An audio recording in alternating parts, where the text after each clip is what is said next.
Now, I know what everybody's thinking after reading that chapter from John, the final chapter in John. I know what there's a burning question that's deep down in your heart, that's on your mind right now. There is a deep desire. You must know why 153 fish. Surely that's the thing that jumped out at you in that 153 specifically 153, not 152, not 154, 153. John has been so particular. He's never wasted words so far, right? He's been so particular that everything's got to have some deep symbolic meaning, right? So, scholars have asked this question for centuries. And everybody has asked this question because it's a burning question. It was my first question that I had when I looked into this. What's with? Yeah, right? I see that hand, right? I see that hand. What's with the fish? And here's some of the ideas of people that have had about that 153 fish. Maybe it's an apocalyptic countdown, giving us an exact number of people who will be saved before Armageddon. I really hope not, because if you thought the JWs had a low number with their 144,000, mate, there's not a snowball's chance that any of us are getting in on 153 people. So I hope that's not the case. But maybe 153, there's a direct correlation between how many miracles Jesus did and 153 fish. That was somebody else's idea. But we'd have to get do we have any accountants in the room who could maybe get creative with the numbers? Because that's what we'd have to do. We'd have to include some of the sub-miracles and double up on some other certain events and sort of shoehorn it all in together. Maybe not. There was a guy named St. Jerome from the 4th century. He had an all-nations theory, right? Which he cited the belief from Greek philosopher Oppian that there were exactly 153 species of fish in the world. Therefore, the catch symbolizes the universality of the gospel. The disciples, who are now fishers of men, would bring people from every nation into God's kingdom, right? That's right. Or perhaps the 153 has something to do with geometry. Do you remember this symbol here, the Christian fish? It was a symbol that early Christians under persecution used to identify themselves. And maybe, there's some like it's 150 degrees somewhere. No, okay, maybe not. But if we want to get mathematical, we could go down the Pythagorean theory. 153 is a triangular number. Pythagoras was the guy behind the triangles, right? And so what I mean by that is if you take one dot and then you take two dots, right? And then you take three dots and you go on and on and on and on, right? If you get to 17 dots, and you add up all the dots, you get 153. Well, St. Augustine didn't think that was wrong. Actually, St. Augustine was right into this. He thought that it was the 10 commandments plus the number 7, the spiritual number for perfection. It equals 17. And so the 153 was this hidden sign of God's perfection in creation.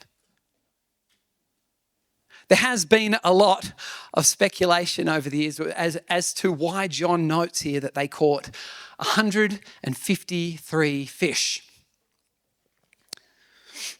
But here is the general consensus. Are you ready for it? The general consensus is just that it's true. They caught 153 fish that day. And John is just giving us the facts, right? It's a little tidbit. And actually this probably sort of lines up better with the gospel that we've been reading. Because in John 1 verse 39, John gives us this little fact about the exact hour that, or thereabouts, the hour that he met Jesus. And in chapter 2 verse 6, he tells us that there's these 6 stone jars. Oh yeah, and each of them holds, about 20 to 30 gallons of water. And then In chapter 2, verse 20, we get the exact number of years that it took to build the temple. That's 46 years. John's got all these little tidbits in his book here. In chapter 6, verse 19, we get the distance that the disciples had rowed before Jesus comes to them walking on the water. It's 3 or 4 miles. Now, I thought we were reading the ESV, not the NSAB, right? Do you get that? Because they're talking miles and gallons. Okay, sorry, that was a little, they should be talking kilometres and litres because it's English Standard Version. Sorry, that's just, yeah. Okay, we're going to move on.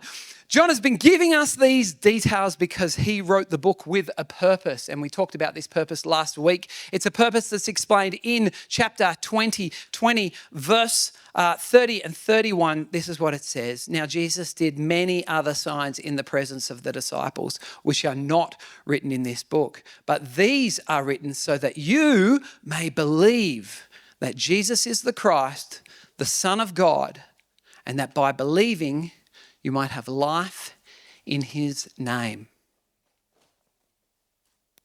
Last week, I talked a lot about symbolism and things that were happening in John and pointing to other things. But the danger of focusing too much on symbolism is that we forget the point. And the point is that this is an eyewitness account.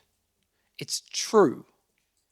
It's a true story. Now, it's a brilliantly written true story, but it's a true story. That's what's most important. And John really believes it. And he really believes that this story, and I really believe this, that if you believe this story, that Jesus is the Messiah and the Son of God, and you live like it's true, then you're going to discover what life is actually truly about.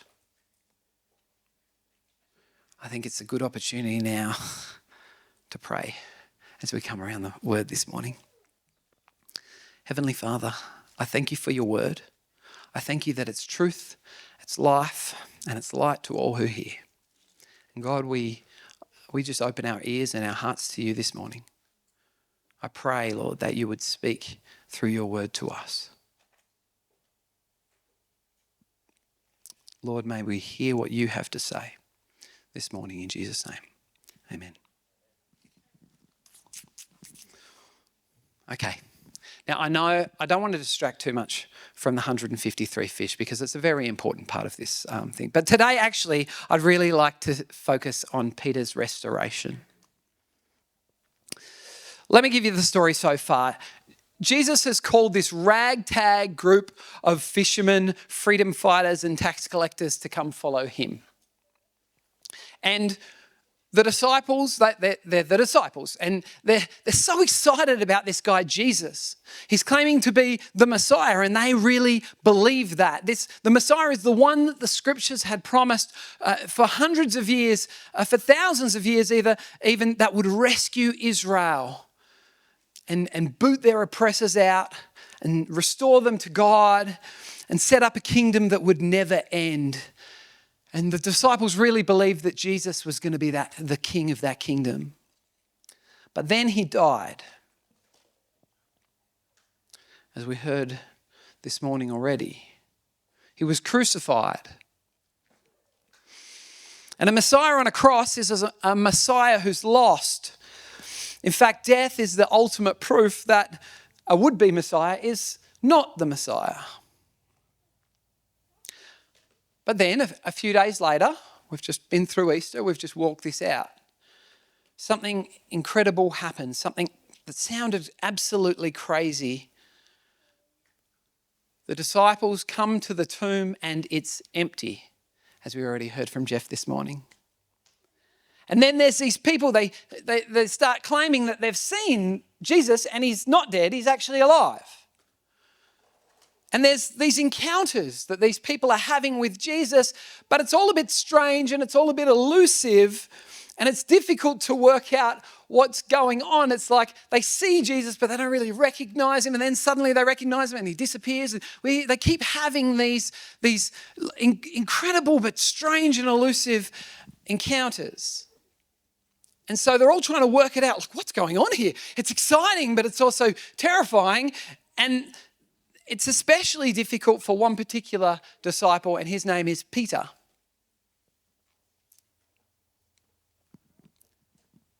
See, Peter, I relate a bit to Peter. Peter's a sort of an all or nothing kind of guy. He rushes headlong into things and just does stuff before he thinks about it, right? He's just, I'm going to do. And then he finds himself in all sorts of trouble. He speaks long before he's had a thought. And all the way back in chapter 13, Peter had one of these moments. And Jesus has been talking about this. Well, for Peter, it must have seemed crazy. Jesus was talking about, I'm going away. Oh, you're not going to see me anymore. I'm going away. And Peter is so filled with enthusiasm that he says in verse 36 of chapter 13, Simon Peter said to him, Lord, where are you going? Jesus answered him, well, where I am going, you cannot follow me now, but you will follow afterward. Peter said to him, Lord, why can I not follow you now? I will lay down my life for you. Jesus answered, will you lay down your life for me? Truly, truly, I say to you, the rooster will not crow till you have denied me 3 times. And it's that very night after that meal where Jesus is arrested. And during his arrest and trial, he's totally abandoned. You may know the story. Everyone who's arrested him is sort of gathering at the high priest's place, and they have this charcoal fire. It's a charcoal fire, John tells us, that's out in a courtyard. And all the head honchos are questioning Jesus and doing this kangaroo court. And Peter has snuck in with John. And they're in amongst the crowd, huddled around this charcoal fire. And a young girl comes up to Peter and she starts suggesting, you're one of his disciples, right? You were with Jesus. And this is in John 18. And Peter denies. He denies, oh, no, I wasn't. I don't know. No, it wasn't me. It wasn't me. And he denies and he denies and he denies. And then just as Jesus said, after he's denied 3 times, the rooster crows and it's like the veil gets lifted off Peter. Oh, what have I done? Peter said he was going to follow Jesus. I'm going to follow you, Jesus, even to death. And he's got all this zeal and all this energy and all this passion. But when he's faced with questions from a little girl, he folds like a deck of cards. And so in this confusing and exciting time for the other disciples, when they're all wrestling with this good news, hey, Jesus isn't dead, he's risen, Peter is wrestling with a different question. I said I would follow him, but have I totally stuffed this up? How is my abandonment and my betrayal going to affect my future with Jesus? And so when you're faced with these difficult questions in life, what do? You go fishing. Right? I see those nods over there. You go fishing. And this is what Simon Peter does. Verse 3, Simon Peter said to them, I'm going fishing. I'm out of here. I got to go. And they said, well, we'll go with you.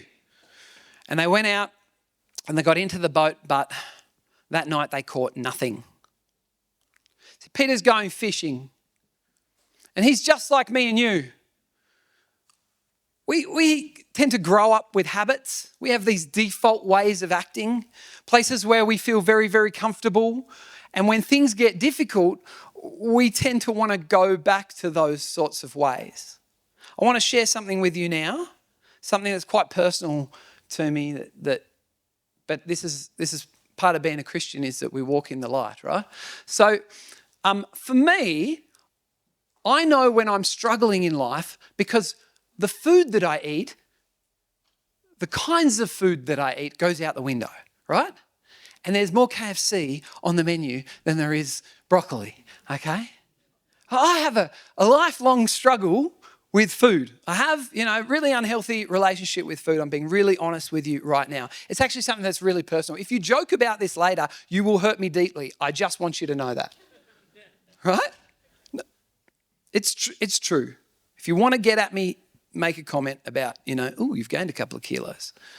Because when I was born, when I was born, I was a baby. And when Nissy was born, she's 14 now, I was 140 kilos, right? I was a big boy. And I'd been a big boy my whole life, but I worked hard and I lost this weight and I kept it off. But when I'm stressed, one of the first indicators to me that I'm not doing very well is that I begin to eat junk and I gain weight. And I just want to be the first to admit that Jesus is still at work in me, okay? This is the pastor that you have, okay? Might not be the one that you wanted. Maybe you wanted somebody who's got it all worked out. I'm still working it out and Jesus is still at work in me. And so I'm trying to move closer to the cross, but this is my life, okay? Now for Peter, his thing's not eating, it's fishing. We would have a great relationship if things weren't going very well. He could catch the fish and I could eat them. Wonderful. But Peter knows fishing. He's grown up fishing. This was his life. This was the very thing that Jesus called him out of when he said, "Come, follow me." He knows how life works when he's fishing. Life becomes a lot more simple when he's out fishing, and I know some of you can relate to that. But like I said, this is the thing that Jesus called him away from when he said, "Come follow me." See, Peter knew that Jesus had called him to something greater, but now in this confusion, in this time of stress, in guilt and the uncertainty about the future, he's defaulting back. And it's not going well because they've caught nothing. But then Jesus turns up on the beach. And at first they have one of these strange encounters. They don't recognize him. And then there's that familiar line that's out of the beginning of their ministry, out of Luke's gospel, where Jesus says, "Throw your nets over the other side of the boat." And suddenly they recognize, oh, it's Jesus. And Peter, he can't wait. He wraps his cloak around his waist and he dives headfirst into the ocean in classic Peter fashion. He's charging in headfirst again. Now, the other day, let me share with you a little story. Okay, the other day, I took Otto magnet fishing. Otto got a magnet to go magnet fishing the other day for Christmas, birthday? I don't know, birthday. And we went up the gorge, which wasn't a great place to go magnet fishing because there's lots of rocks at the gorge. And the thing about magnets is they're a big sort of weight on the end and they get snagged very, very easily. And it was getting late, it was cold, it had been raining, and the magnet was snagged on a rock. And I said to Otto, we better get this free because we've got to go home, and we couldn't get it free. And I said to him, "You know who's going in?" And he said, It's me, isn't it, Dad? And I said, "Absolutely not. No, this is your dad's job," right? So I stripped down to my undies and I'm standing at the edge of the gorge. I wasn't prepared to go into the water, okay? So, and I'm standing at the edge, and that moment where it's a bad decision and you're wrestling and then you leap, but you're too far. You're too far. Okay, you've gone. But in that moment where you're too far over the edge, and you can't stop, you have this thought, what am I doing? Why did I do this? Of course, Otto, you go in, but it's too late. The momentum's already throwing you into the, what do I call it here? The freezing abyss. And the only thought that you have is regret. And all you can think is, what am I doing? Now, can you imagine Peter excited by the thought of seeing Jesus and being with Jesus again? He quickly takes off his robe and he launches himself. And as his feet leave the deck of the boat, before his head hits the water, there's got to be that thought, what are you doing?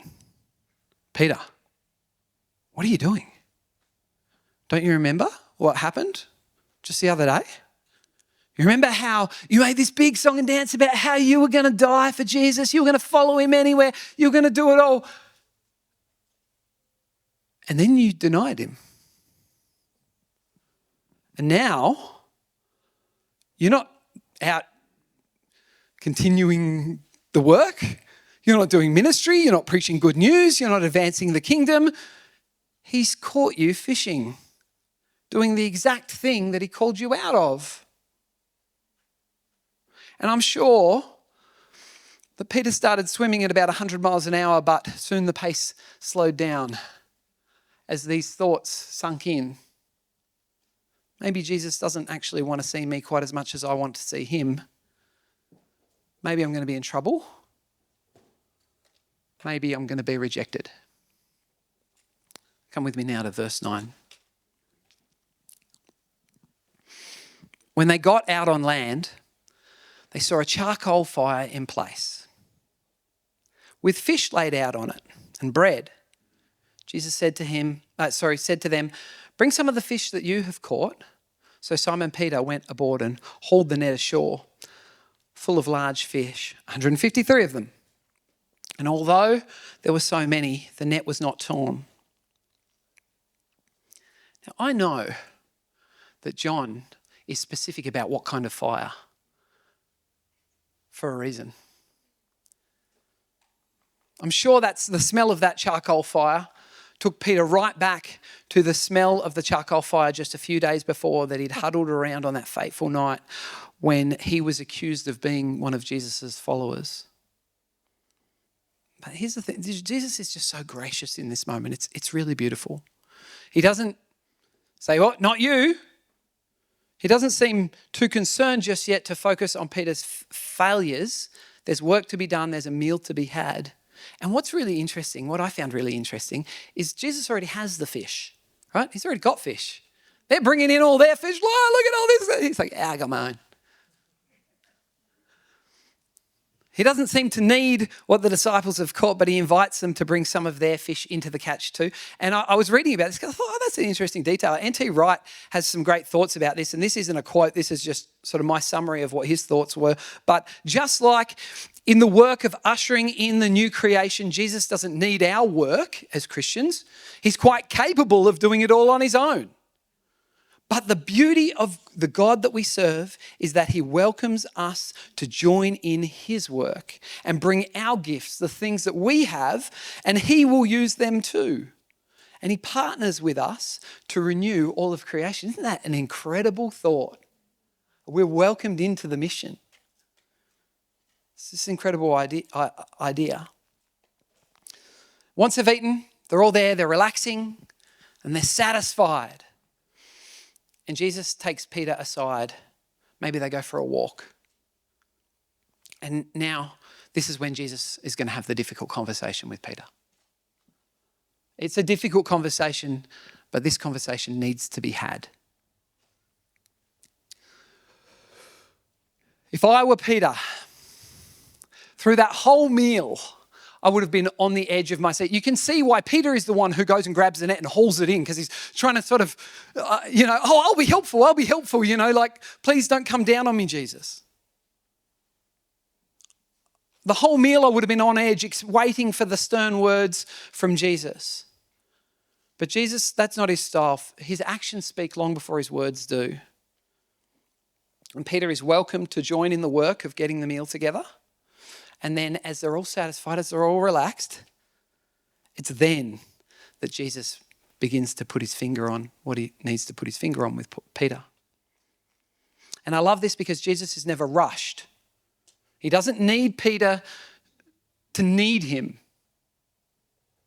And therefore, he's in no hurry to sort of progress things along, to patch everything. There, Peter, it's okay. It's all right. It was a rough night that night, and we're all having a bad time.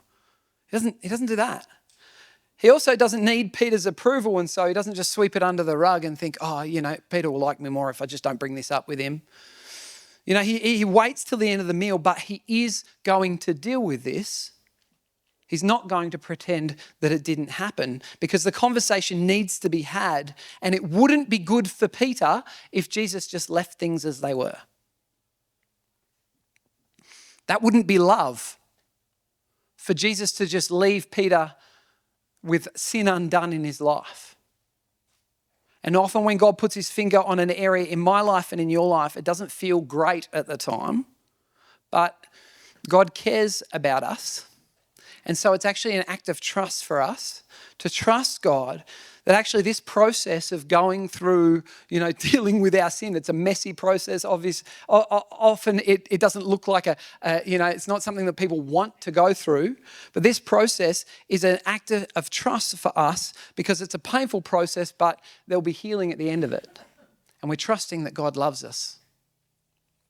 So as they sit around that charcoal fire, just like the charcoal fire from chapter 18, when Peter denied Jesus 3 times, Jesus asked Peter 3 times, "Do you love me?" You see that there's a mirror here. And notice each of Peter's answers isn't met with sort of a good one. Yeah, it's all right, Peter. Instead, there's this command: feed my lambs, tend my sheep, feed my sheep. It's as though Peter isn't only forgiven, but actually he's restored. And he's restored into the mission. Jesus isn't blocking him.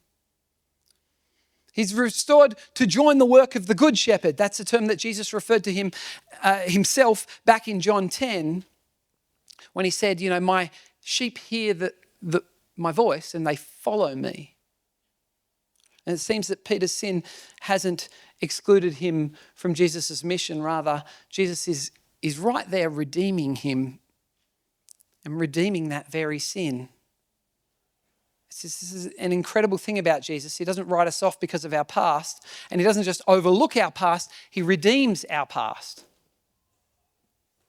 And even areas where we've failed can become testimonies of his grace.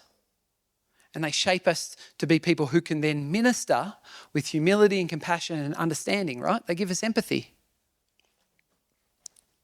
And so it's not in spite of Peter's sin. Jesus is so incredible. And so his redeeming work is so amazing that it's through Peter's experience of grace and forgiveness that Peter then can be an effective shepherd. Okay? If he just knew about Jesus' grace, it would be one thing, but now he has experienced it. And it's the experience that will hold him. It's not the enthusiasm and it's not the passion that enables him to follow Jesus. We've already seen how those fade and those fail.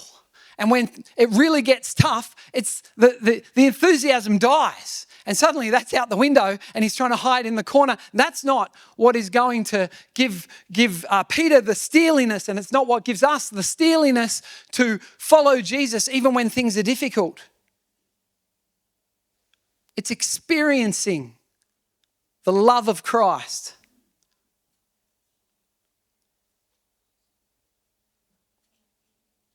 That's what's going to enable us, and that's what enables him to follow Jesus. Really knowing who Jesus is and what he's done for us, experiencing it. That's going to lead him to the point where he'll be a shepherd, even laying down his life for the sheep, just like Jesus, who was a good shepherd, did. And so Jesus then goes on to have this, because did you notice that Jesus tells him how he's going to die? Why does he do that, right?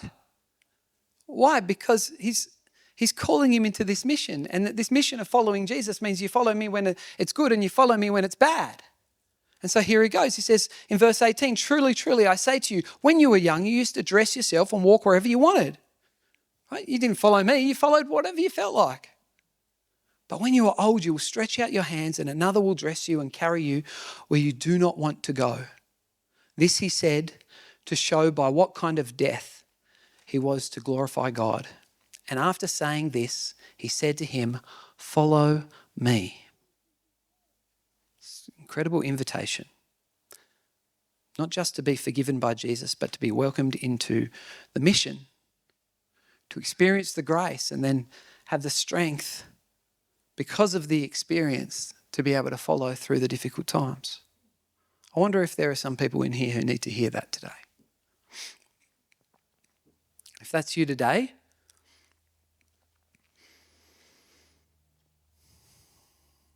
If you've experienced the forgiveness of Christ, but you are hearing now the call to follow through the difficulty,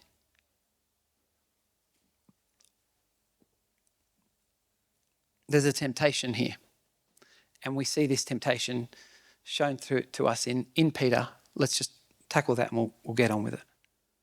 After this incredible moment, after the breakfast with the risen Jesus, after being restored and recommissioned and welcomed into Jesus' mission, Peter does another foolish thing, right? So what I love about this, because he's still Peter. It's not like he suddenly arrives. He turns around, verse 20, he turns around and he sees John following them and he says, hey, but what about him? I'm going to die, but what about him? And it's just like us. We receive forgiveness, we start looking sideways. We start looking to look, I'm following you, Jesus, but have you seen this guy down here? What about them, Lord? We want to keep things fair. We envy people, or maybe it's just distraction. Comparison kills calling. And I believe Jesus' response to us today is the same that it was to Peter on that day. You just don't worry about them. You follow me. And this is really the heart of discipleship. Don't be distracted. Don't compare yourself to others. Just you follow me. Jesus isn't calling you to live like somebody else. He doesn't want you to be a pastor, maybe. Maybe he does, I don't know. That's not the ultimate goal, right? He doesn't want you to act, a certain way or to be, just like some other superstar that you idolize. He's not calling you to do that. He's calling you to follow him. He's not measuring you according to your friend's ability. He's not expecting the same thing from you as your cousin.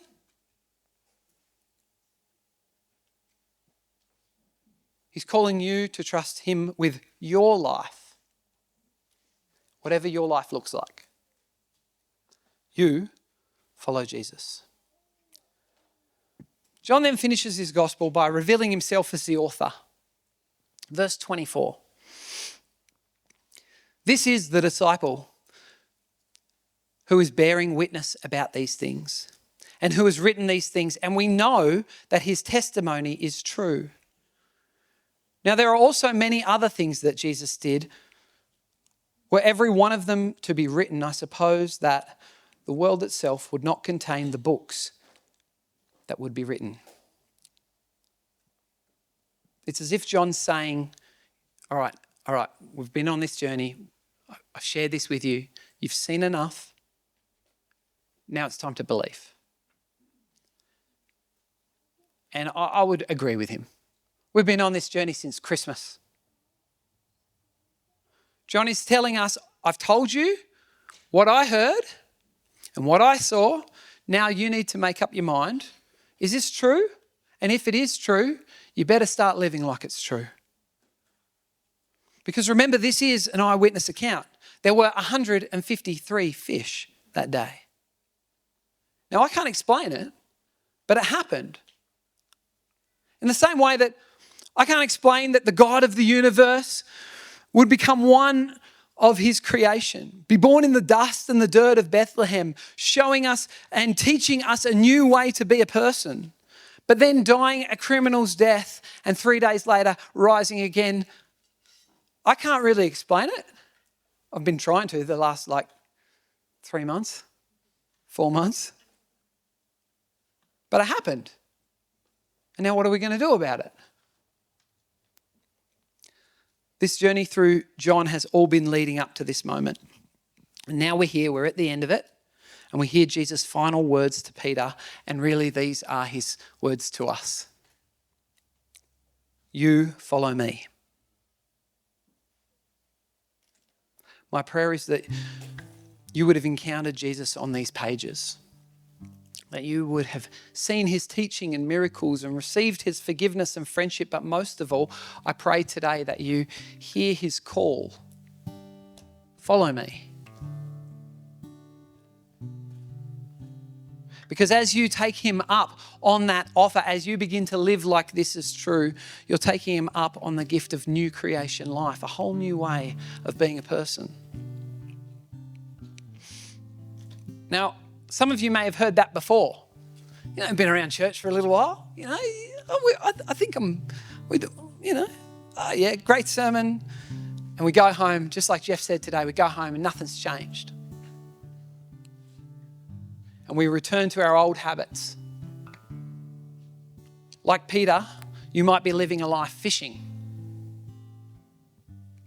Whatever fishing is to you, for whatever reason. I believe that Jesus is calling you today. You follow me. For the people here who are hurting, I hope that you are learning to trust Jesus. To trust him with your talents and skills, but also to trust him with your failures. If you think, I made a big mistake a long time ago, I said no to God, or I've blown it. I hope you remember this story. This chapter 21 of John, Peter.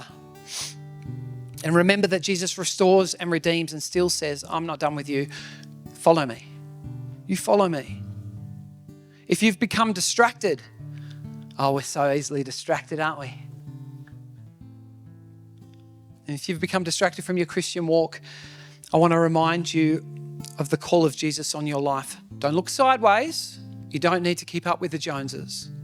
Stop comparing your walk with Jesus to somebody else's. His call on your life is personal. And Jesus would say to you today, you follow me. If you've gone back to old habits today, he's calling you. If you're burdened by failure, today he's restoring you. If you've become distracted today, he's refocusing you. For every one of us, the call remains, you follow me.